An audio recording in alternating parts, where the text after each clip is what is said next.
2024년 8월 19일 월요일 마태복음 2장 통독용 말씀 묵상입니다. 기도하시겠습니다. 하나님 아버지, 날마다 성경을 통하여 하나님을 만나는 은혜를 허락하여 주옵소서. 성경을 손에 쥐고도 깨닫지 못하여 부끄러움을 당하지 않게 하시고, 성경을 통해 하나님의 영광을 바라보며 진실로 주님을 경배하며 날마다 말씀으로 충만한 복된 은혜를 누리며 살아가게 하시옵소서. 예수 그리스도의 이름으로 기도드립니다. 아멘. 오늘 말씀은 마태복음 2장 1절부터 23절입니다. 묵상 주제는 갈망으로 성경을 읽으라입니다. 마태복음 2장 예수님의 탄생과 유년 시절, 예수님의 탄생에 대한 반응, 1절부터 8절, 1절 헤롯 왕 때에 예수께서 유대 베들레헴에서 나심에 동방으로부터 박사들이 예루살렘에 이르러 말하되, 2절 유대인의 왕으로 나신 이가 어디 계시냐? 우리가 동방에서 그의 별을 보고 그에게 경배하러 왔노라 하니, 3절 헤롯 왕과 온 예루살렘이 듣고 소동한지라. 4절 왕이 모든 대제사장과 백성의 서기관들을 모아 그리스도가 어디서 나겠느냐 물으니, 5절 이르되 유대 베들레헴이오니 이는 선지자로 이렇게 기록된 바. 6절 또 유대 땅 베들레헴아, 너는 유대 고을 중에서 가장 작지 아니하도다. 내게서 한 다스리는 자가 나와서 내 백성 이스라엘의 목자가 되리라 하였음이니이다. 7절 이에 헤롯이 가만히 박사들을 불러 별이 나타난 때를 자세히 묻고, 8절 베들레헴으로 보내며 이르되, 가서 아기에 대하여 자세히 알아보고 찾거든 내게 고하여 나도 가서 그에게 경배하게 하라. 동방 박사들의 경배. 9절부터 12절. 9절 박사들이 왕의 말을 듣고 갈새 동방에서 보던 그 별이 문득 앞서 인도하여 가다가 아기 있는 곳 위에 머물러 서 있는지라. 10절 그들이 별을 보고 매우 크게 기뻐하고 기뻐하더라. 11절 집에 들어가 아기와 그의 어머니 마리아가 함께 있는 것을 보고 엎드려 아기께 경배하고 보배압을 열어 황금과 유향과 모략을 예물로 드리니라. 12절 그들은 꿈에 헤롯에게로 돌아가지 말라 지시하심을 받아 다른 길로 고국에 돌아가니라. 예수님의 피난과 헤롯의 유아 학살. 13절부터 18절. 13절 그들이 떠난 후에 주의 사자가 요셉에게 현몽하여 이르되, 헤롯이 아기를 찾아 죽이려 하니 일어나 아기와 그의 어머니를 데리고 애굽으로 피하여 내가 네게 이르기까지 거기에 있으라 하시니.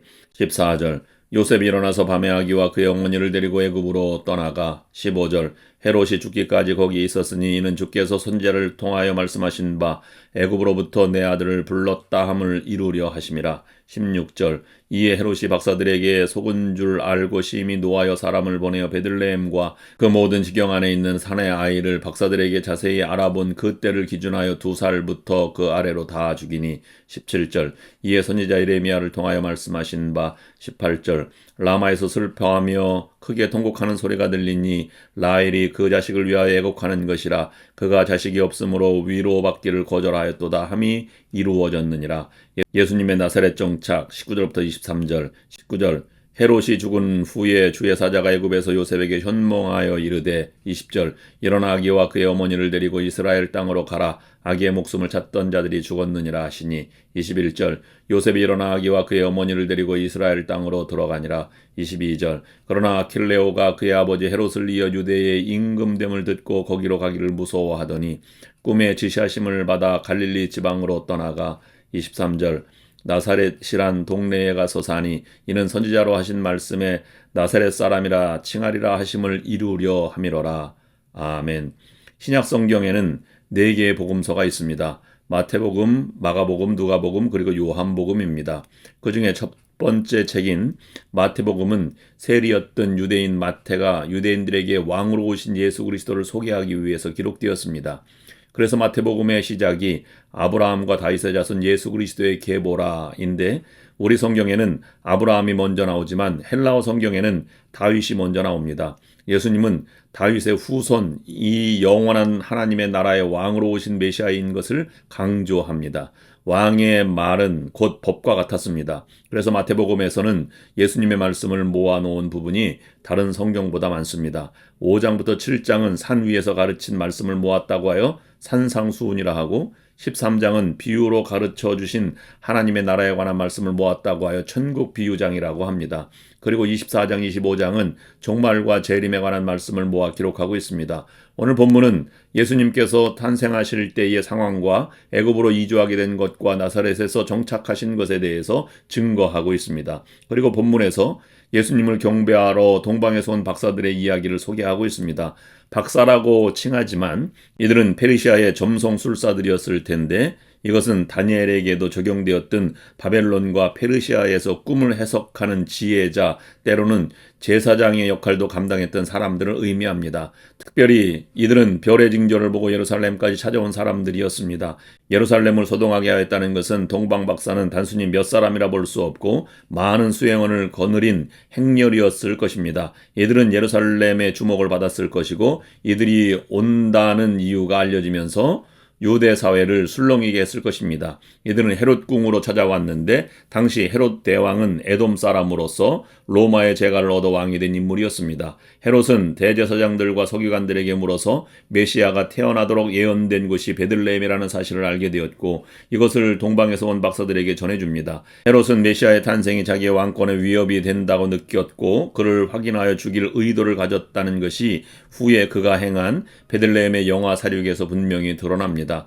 동방에서 온 박사들의 별이 머문 그 집에 들어가서 아기 예수께 경배를 드리고 선물인 황금과 유향과 몰약을 드린 후 꿈의 특별한 지시를 받아 예루살렘을 통과하지 않고 다른 길을 통해서 고향으로 돌아갔습니다. 아기라는 표현은 갓난아기보다 막 걸음마를 하는 아기를 의미합니다. 동방 박사들이 온 때가 예수님 탄생 직후가 아니라 약간의 시간이 흐른 뒤 대략 1년 이내였을 것임을 추측하게 만듭니다. 요셉 일가는 출산 후에 갈릴리로 돌아가지 않고 베들레헴에 어느 정도 정착했던 것으로 보입니다. 동방 박사들이 떠나자 요셉의 꿈에 천사가 나타나 애굽으로 피하라고 명령하고 요셉은 이튿날 바로 아기와 아내를 데리고 애굽으로 가서 헤롯이 죽기까지 주전 4년까지 거했는데 이 기간도 아주 긴 기간이었을 것입니다. 요셉은 다시 이스라엘로 돌아가라는 지시를 받고 아기와 그의 어머니를 데리고 이스라엘 땅으로 돌아갔습니다. 이때 요셉은 잔인한 헤롯의 아들 아킬레오가 유대를 다스린다는 소식을 듣고 두려워하였는데 다시 꿈의 천사의 지시를 받고 갈릴리 나사렛으로 가서 정착하게 됩니다. 동방 박사들은 왜 주님의 탄생의 이야기에 등장하는 것일까요? 주님께서 온 세상의 구주와 만왕의 왕으로 오신 것을 페르시아의 점성술사들을 통해서 성경은 보여주고 있다는 것을 깊이 생각해 볼 문제입니다. 그들은 희미한 별의 징조만을 보고도 멀리 와서 주님을 왕으로 경배하였습니다. 이들도 마땅히 구주가 필요한 죄인들이었습니다. 주님은 유대인들만의 왕이나 구원자가 아니십니다. 동방의 박사들이 자신들의 학문인 별을 연구하다가 별의 움직임을 통해서 이스라엘의 영원한 왕, 구원자가 온다는 것을 발견하고서 그 왕을 만나고자 이스라엘 땅까지 찾아왔던 것입니다. 그러나 결국 그 왕을 찾은 것은 별이 아니라 미가서의 예언의 말씀이었습니다. 동방 박사들의 질문에 당황한 헤롯은 그리스도가 어디서 날지 대제사장과 서기관들에게 물었고 그들은 정확하게 미가서 5장 2절을 인용하여 유대 땅 베들레헴이라고 대답해 주었습니다. 이 놀라운 모습은 오늘날에도 일어납니다. 성경에 대해 많은 것을 공부하고 알고 심지어 가르치지만 성경 안에서 주님을 만나지 못하는 비참한 사람들이 있기 때문입니다. 성경의 계시를 유대인들처럼 알지 못했지만 별을 보고 먼 길을 와서 구주의 탄생을 경축하고 구주를 경배한 동방 박사들과 같은 복된 사람들도 있습니다. 이들의 존재는 복음에 관한 최소한의 지식으로도 구주를 인정하고 그분을 믿어 섬김으로 구원을 받을 많은 이방인들을 대표하고 있습니다. 헤롯의 베들레헴 영화 사륙은 헤롯의 잔인성만을 보여주는 것이 아닙니다. 가인의 아벨 살해 이후 구약의 역사 전반에 흐르고 있습니다. 즉 어떻게든 그리스도의 계보를 말살하려는 뱀의 후손이자 가인의 후손의 반역적인 저항을 보여주고 있기 때문입니다. 사탄은 계속해서 그리스도의 오시는 길을 저지해왔고 그리스도께서 오시자 다시 자기의 일을 행한 것입니다. 오늘날 교회도 사탄의 모든 공격 가운데 있다는 것을 알아야 합니다. 하나님의 전신갑주를 입고 원수를 대적하고 믿음을 지키며 살아가는 신자의 소명을 놓치지 말아야 합니다. 동방 박사들로 대표되는 이방인들조차 온 세상을 구원할 영원한 왕을 기다리고 있는데 택한 백성이라는 유대인들은 전혀 그 기미를 잡지 못했습니다. 그들에게는 이미 미가서의 예언의 말씀이 있었으면서도 말입니다. 이들은 동방의 박사들에게 오히려 부끄러움을 당하였습니다.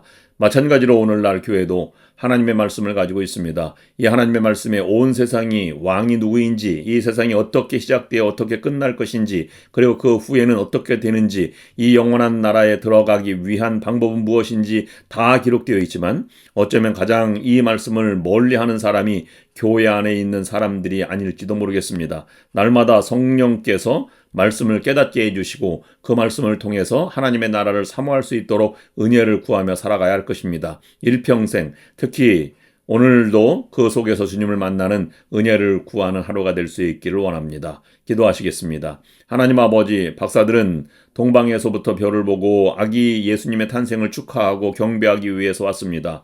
오늘도 말씀을 갈망하며 묵상하며 살아가는 하루가 되게 하옵소서. 우리 모두가 주님 안에서 함께 지어져가며 주님 말씀을 주야로 묵상하는 복 있는 사람들이 되게 하옵소서. 그리하여 우리의 각자를 통하여서 주님의 말씀이 이루어지는 것을 경험하는 오늘 한날이 되게 하여 주시옵소서. 예수 그리스도의 이름으로 기도드립니다.